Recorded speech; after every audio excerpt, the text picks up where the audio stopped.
Hey nerds, Farmer Jesse here. Welcome to Growers Daily, your daily dose of ecological farming insight. It is Tuesday, October 21st, 2025, and today we are talking about the mighty beaver, finally, how we could make ourselves beaver-like and improving our sweet corn and other seed germination when we seed them. Those all go together pretty well. Anyway, let's do it.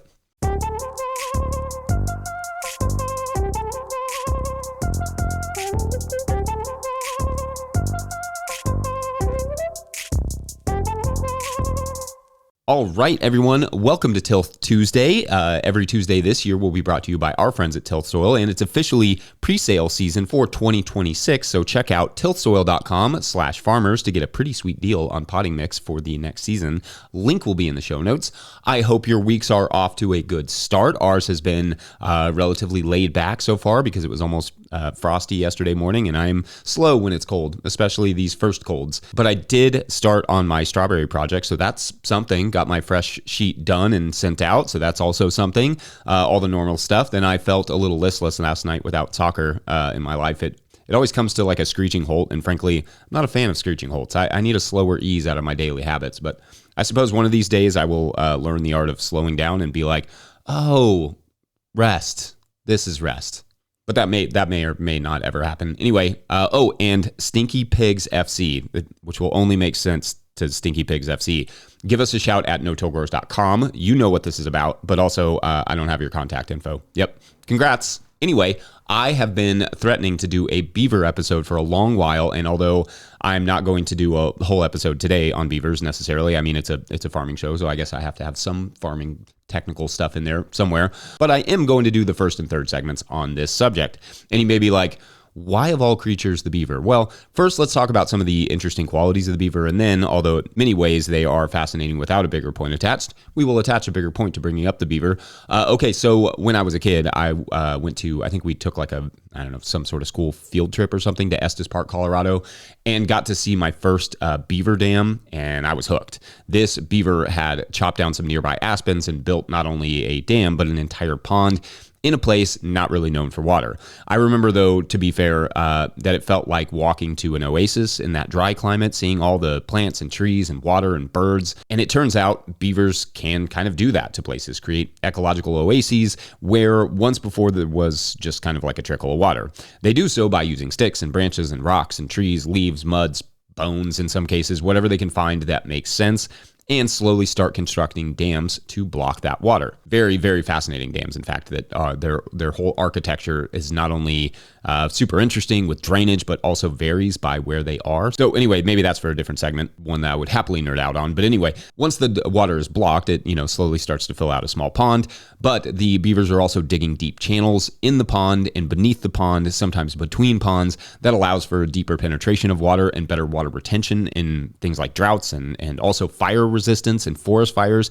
That one is really fascinating to me. Indeed, beaver dams help protect not just the beavers themselves and their dams because they're surrounded by water, but also the surrounding vegetation from fires. It has a whole protection area around the pond that is like much bigger than you'd think it is. Now, beavers can build their dams quite rapidly too, like overnight, even when they are dismantled, thanks in large part to the iron they have in their teeth that gives them their kind of orange color and to their high work rate. They are also considered pests for that reason. Beaver ponds have been known to flood fields and neighborhoods and cause floods on roads and such, but they have also been known to dramatically improve the biodiversity of a region, both on the macro and micro side. That would be like bugs, aquatic life, terrestrial life, microbial life, all the things. And even when the ponds break, the enriched area continues to thrive for many years. The thing is, beavers are also known for their pelts, or at least they were, before European colonization, having all but wiped out their own beaver populations in Europe.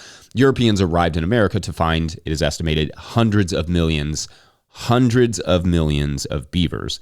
Dr. Glennis Hood said in one talk that between 1769 and 1868, over 4.7 million beaver pelts were sold in London alone. So just London.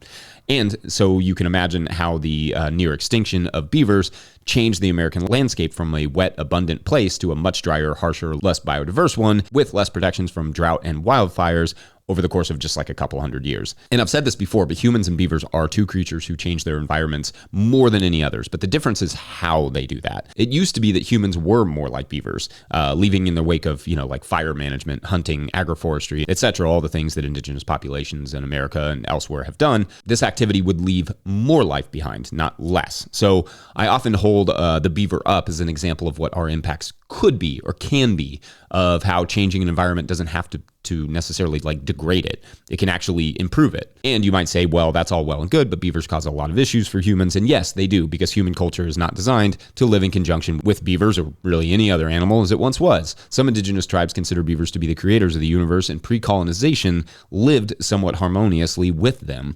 We, by contrast, harvested almost all of them and then built houses and roads and farms in floodplains and then complain when beavers do beaver things. So anyway, I guess this first segment, possibly of many on beavers, I'm just saying that there was a time we lived more like beavers, and beavers lived abundantly, and the ecology around us thrived for it. So in the third segment, we'll discuss, maybe some potential simple changes could be made to bring even a small percentage of that world back. But what say you all? Are there creatures you take particular inspiration from, the way that I take inspiration from, the mighty beaver? Or are there other beaver facts that you really like? Because there's lots of good beaver facts out there that I do not have the time to get to today, but probably will at another point.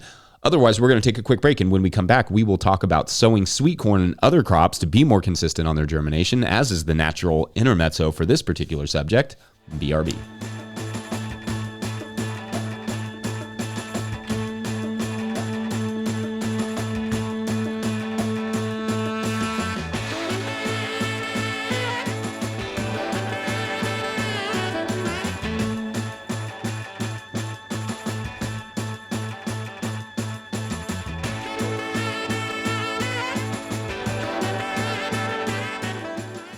Today's episode is brought to you by Farmhand.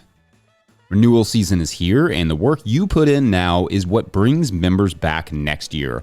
Ari Memar, founder of Farmhand and a guest you've heard on this podcast, has worked with regenerative farmers to create a playbook that turns renewal season into a growth season. One farmer, Melanie at Shake Fork Community Farm, brought in $40,000 in renewals in just 2 weeks using this strategy. Now, Ari and Melanie are sharing the exact approach in a free live workshop and downloadable playbook. Watch on demand and get the playbook at farmhand.partners/no-till. That's farmhand.partners/no-till. All right, back to the show. If you, the listener or viewer, are enjoying this podcast, getting even a small amount of value from it, consider supporting our work over at patreon.com/no-till-growers. I will try to get to questions from everywhere that questions come in, but I will always get to your Patreon questions. Now, today's Patreon question comes to us from Patreon member Steve Broad, who asks, quote, "Hey Jesse, been watching your YouTube videos for a year and have learned an amazing amount. Finally joined to support you and ask questions. Thanks. Questions for next year's planting. How do you plant sweet corn? I've tried Jang and Haas seeders, but they are too inconsistent. Thanks." End quote. All right. Thanks, Steve. Good question here. And I can honestly go beyond just sweet corn. But for starters, I will tackle the sweet corn because this can be a difficult crop in some ways to get good germination, but it isn't always the seeder's fault. The thing is with sweet corn is that it is simply delectable, especially right after it sprouts, but even before that, really through its entire life. Loads of creatures will find their way to the freshly seeded rows and hammer the sweet corn seeds within a few hours. Moles, voles, mice, squirrels, again, delectable. Then once they have germed, birds will peck them out one by one and eat the sweet germ, thus the advent of the scarecrow. And then also, of course, deer will just munch on the greens, and then raccoons will get the sweet corn. So assuming that you have sowed it well, protecting it from critters is essential to good germination. My method for this is to simply put row cover over top of the beds until the germs are, like a couple inches tall. This both increases germination and protects the young seeds and sprouts from at least some critters. I also do like priming sweet corn seed, meaning I will soak it overnight in compost extract and allow it to dry a bit before sowing it. It can stay in that dried state for like 6-ish months too. So you can actually do this priming early on in the season, and it works for many different crops, from peas to beans to spinach and so on. Just kind of emulating what it would do in nature, where it drops to the ground, it gets wet, it gets cold, it gets wet, it gets cold. And then when the temperature's its ideal conditions, then they germinate. Now as for the cedar itself, it's good to check that it's dropping the seeds well every 10 or so feet to make sure they're falling uniform. Just look at where the seeds are dropping and make sure they are actually coming out at a decent pace. For sweet corn, I'm usually using the earthway with the sweet corn plate, and I'm making sure the shoot is clear of spider webs before sowing. But the jang should work just as well. Same with the Haas. The depth of the cedar will make a big difference too. If it's too shallow, they won't germinate well, and obviously critters will more easily find them. If it's too deep, same sort of thing. They just won't germinate quite as well. Sweet corn really likes it at around an inch deep or so. Just make sure your shoe is set low enough in that instance. I also really recommend good watering in of the seeds to speed up the germination process as much as possible. The longer those seeds kind of sit in the ground, or any seeds really, the longer they sit there, the more susceptible they will be to failure, either from drying out or from getting eaten or whatever it may be. Also, make sure the temperatures are adequate for germination. Sweet corn really likes it in that 80 to 87 degree range. That's 26 to 30 degrees Celsius. So although there are crops that I might recommend a better cedar, you should be able to get a good stand of sweet corn from either of those cedars. The jang in general will give you the more uniform or singulated, as we say in farming, which I don't really think is a word, seed drop, but you still have to meet all those other conditions. And I would think it would be better than the Haas, but you should be able to get good germination with either of those. So I hope there was something helpful in that. Otherwise, we're going to take a quick break. And when we come back, we will get back to talking about the creature we could be based on a creature that is mystery. You're just going to have to guess what it's about. It's about beavers. Be right back. Farmer Claire Coleman here from the Winter Growers Podcast. Did you know that I also founded Real Farmer Care, a nonprofit that supports farmer well-being? From my own experiences farming, I knew firsthand that this type of support was missing from ag, so I decided to do something about it. As of today, there are over 500 farmer recipients of a $100 self-care award, with more applying daily. If you'd like to help, each $100 donated supports one new farmer. Visit realfarmercare.com to donate and learn more. Again, that's realfarmercare.com. All right, so in the first segment, obviously, I introduced you to what I love about beavers, in particular, their ability to multiply the biodiversity, soil health, and land resilience around them and structures in the dam structures that they build, DAM. Anyway, and so this segment, I thought I would talk about some of the ways humans could both support and emulate the same idea. On the support side, I should say there are several really cool restoration projects for beavers out there, though one of the biggest obstacles they face is that the expense is pretty high for these projects and for like pre and post project monitoring. So oftentimes just being more expensive than the actual reintroduction part of it. So the first thing we need is just more funding for properly executed and monitored beaver reintroduction restoration projects, also referred to as Leave It to Beavers, or it should be. That way we can learn how to make these projects the most effective that they can be by just having more data. For humans, where and what we build is a good place to start, for this sort of emulation element. For neighborhoods, we often settle these in old farmland or old forests, and the ecology just disappears. We create giant swaths of land where pretty much only humans can and do live. I'm not an architect and am not aware of all the different ideas floating around for proper ecological architecture, though please feel free to enlighten us in the comment section on your ideas or things you've seen. But I'd love to see more than just humans living in neighborhoods. Farms with animals and vegetables, yes, but can neighborhoods be built in such a way that enriches the environment around them instead of, degrades it and eliminates so much of that ecology? Maybe it's leaving lots, like specific housing lots, to be managed for ecology, or maybe it's more ambitious than that, with the housing itself built to intentionally support some diverse amount of wildlife and resilience against fires, wind, etc. This show is obviously one that talks about the ways in which agriculture could do that, where and how we grow our food should have ecological reverberations out into the environment, enriching it, bringing more water, not just, using it up, bringing more wildlife, not just sterilizing it, etc. And obviously, we have those things. We have things like agri-hoods, which I think are important, but they tend to be relegated only to those who can afford to live in them, and they generally ain't cheap. These sorts of neighborhoods need to be every neighborhood. Moving on from construction, I think the reintroduction of fire would be amazing for our landscapes. But as we've discussed before, there are a lot of complications with that in terms of, controlling controlled burns, part of which is, as a society, we are not set up to handle fires, which would have to change. I certainly do not have all the ideas for what living more like beavers would look like, but there are many, many ecologists and architects and farmers out there who are doing amazing work and probably do have more scalable ideas, and always feel free to let us know about those. I'm definitely fascinated in the big idea stuff. But I think if I emphasize anything from this particular episode, it's that beavers are a creature that cause some pretty significant disruptions to their environment. No doubt about that, but whose significant disruptions are ultimately beneficial. That was us not that long ago, and could be us again in a more modern sense, a more calculated sense. We are going to disturb this world. Absolutely, it's unavoidable. But as it is with soil disturbance, proper disturbance doesn't have to be a bad thing. It's all in how you disturb the world that matters.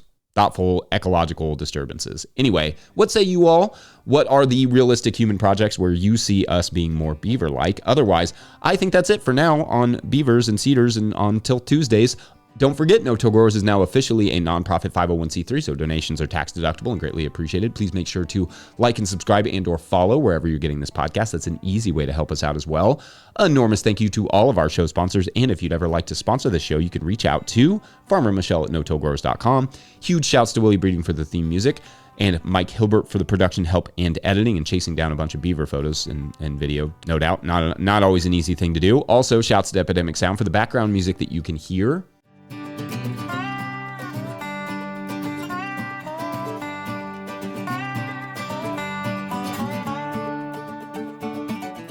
Pick up a hat or a copy of my book, The Living Soil Handbook, at notillgrowers.com to support our work. Big thank you to everyone over at patreon.com/notillgrowers, where at a certain level, or if you just bump up from one level to another, or you sign up in the month of October, you get a big shout out on the show. So big shout outs today to no new signups for Monday. So I guess make sure to hop on that Patreon page and sign up if you want to continue the story of the podcaster who now will have max 2 days to solve a mystery.